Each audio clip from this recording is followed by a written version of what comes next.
చామంతి క్లాస్ రూమ్‌లోకి వస్తూ ఉంటే, చామంతి చాలా కంగారు పడిపోతూ ప్రొఫెసర్‌ని చూస్తూ ఉంటుంది. అప్పుడు ప్రొఫెసర్ వెంటనే, "అమ్మ చామంతి, సార్ నన్ను మీరు క్షమించాలి." "ఎందుకమ్మా? అలా ఎందుకు మాట్లాడుతున్నావు? అంత పెద్ద పెద్ద మాటలు." ఒక రకంగా చెప్పాలంటే ప్రొఫెసర్ అయిన నేను, నేను తప్పుగా మాట్లాడాను. నువ్వే నన్ను క్షమించాలమ్మా. సార్ మీరు పెద్దవారు సార్.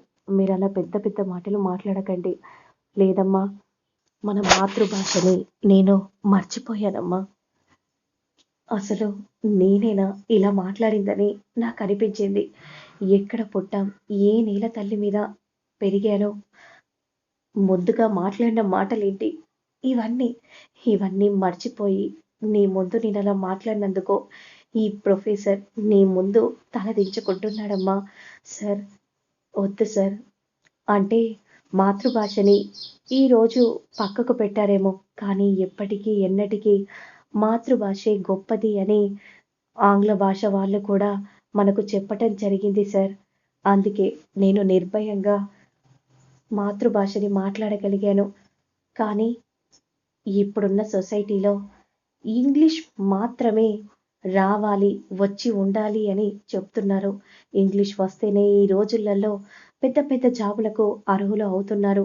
మాతృభాషని మాట్లాడిన ప్రతి ఒక్కరూ ఎవరైనా సరే చులకనగా చూస్తున్నారు. అలా చూడకూడదు. మాతృభాష గొప్పతనం కూడా తెలియాలనేదే నా ఇంటెన్షన్ సార్. ఖచ్చితంగా తెలుస్తుందమ్మా. తెలియాలని మనం ఒకరోజు అవేర్‌నెస్ కోసం కూడా పెట్టాలని అనుకుంటున్నాను. Thank you sir. Thank you so much.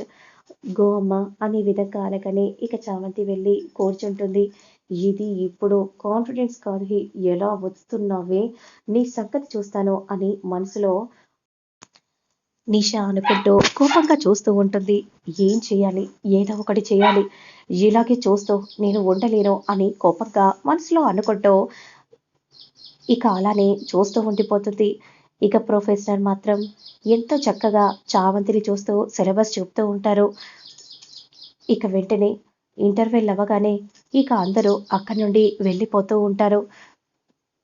కానీ నిషా జరిగిందంతా గుర్తు చేసుకుంటూ ఉంటుంది. కావాలనే ఫెవికాల్ చామంతి కూర్చునే చైర్‌లో పోస్తుంది. ఇక చామంతి చూసుకోకుండా వెంటనే వచ్చి ఆ చైర్ మీద కూర్చుంటుంది.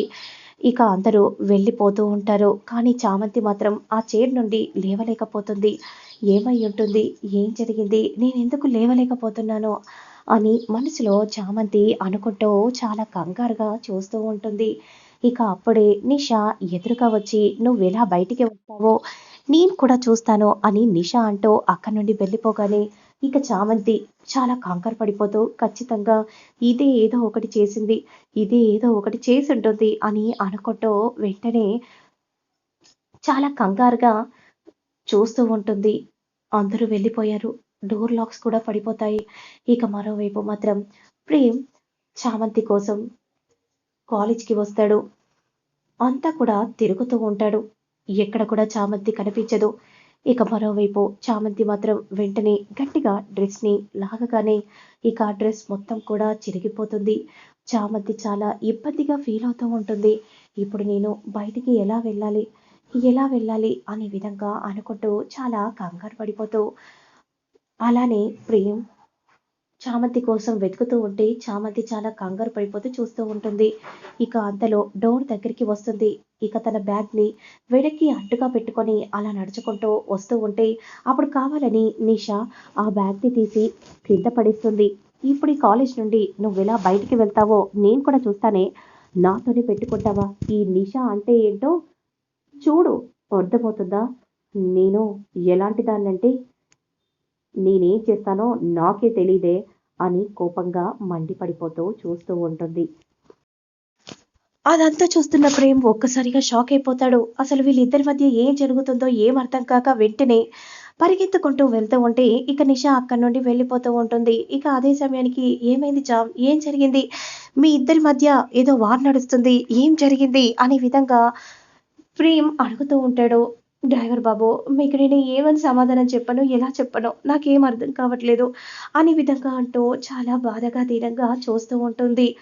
అసలు ఏంటో చెప్పు చామ్, ఏం జరిగింది చామ్ అనే విధంగా అనగానే అప్పుడు వెంటనే చామ్ జరిగిందంతా కూడా చెప్పగానే ప్రేమ్ ఒక్కసారిగా షాక్ అయిపోతాడు. నువ్వేం కంగారు పడకు, నేను నీకు అడ్డుగా ఉంటాను, నువ్వు వెంటనే వెళ్ళి ఈ పాయింట్ చేంజ్ చేసుకొని రా అనే విధంగా అంటూ వెంటనే ఇక తన పాయింట్ని చామ్కి ఇవ్వబోతూ ఉండగా, వద్దు డ్రైవర్ బాబు, మీకు ఇబ్బందిగా ఉంటుంది, అవసరం లేదు, నేను ఎలాగైనా రాగలను, నేను ఇక్కడ ఉండగలను, నైట్ టైంలోనైనా నేను రాగలను, నువ్వు ముందు ఈ పాయింట్ వేసుకో, అర్థం చేసుకో చామ్ అనే విధంగా అనగానే ఇక వెంటనే వద్దు డ్రైవర్ బాబు, మిమ్మల్ని ఇబ్బంది పెట్టడం నాకు ఇష్టం లేదు, నాకు షార్ట్ పాయింట్ ఉంది కదా, పర్లేదు, నువ్వు వేసుకో అనే విధంగా అంటూ తన పాయింట్ని ఇవ్వగానే ఇక వెంటనే చామంతి వేసుకుంటుంది.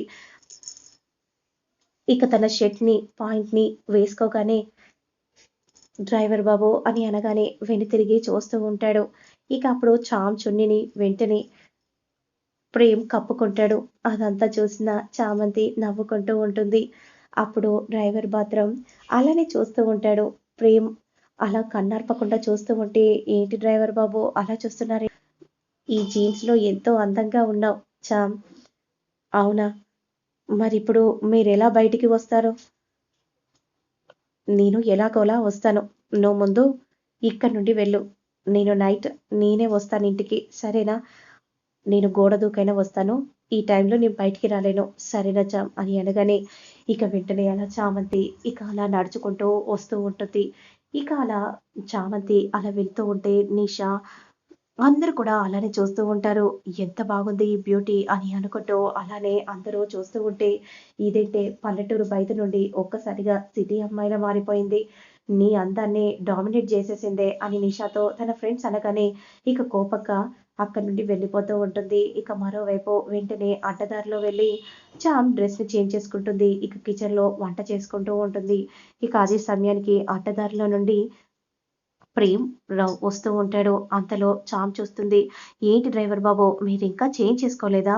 నేను వచ్చిందే ఇప్పుడు, నానా తంటాలు పడి ఇదిగో ఈ టైం అయింది ఇక్కడికి వచ్చేసరికి, సరే నేను తర్వాత వచ్చి నీతో మాట్లాడతాను అని అంటూ తన రూమ్లోకి వెళ్ళి డ్రెస్ చేంజ్ చేసుకొని గబగబా పరిగెత్తుకుంటూ కిచెన్లోకి వస్తుంది. ఇక అప్పుడే చామ్ని చూసుకోకుండా అనుకోకుండా డాష్ ఇవ్వగానే చామ్ క్రింద పడిపోతుంది. అప్పుడు వెంటనే ప్రేమ్ గట్టిగా పట్టుకుంటాడు. అలా ఒకరి కళ్ళలో ఒకరు చూసుకుంటూ ఉంటారు.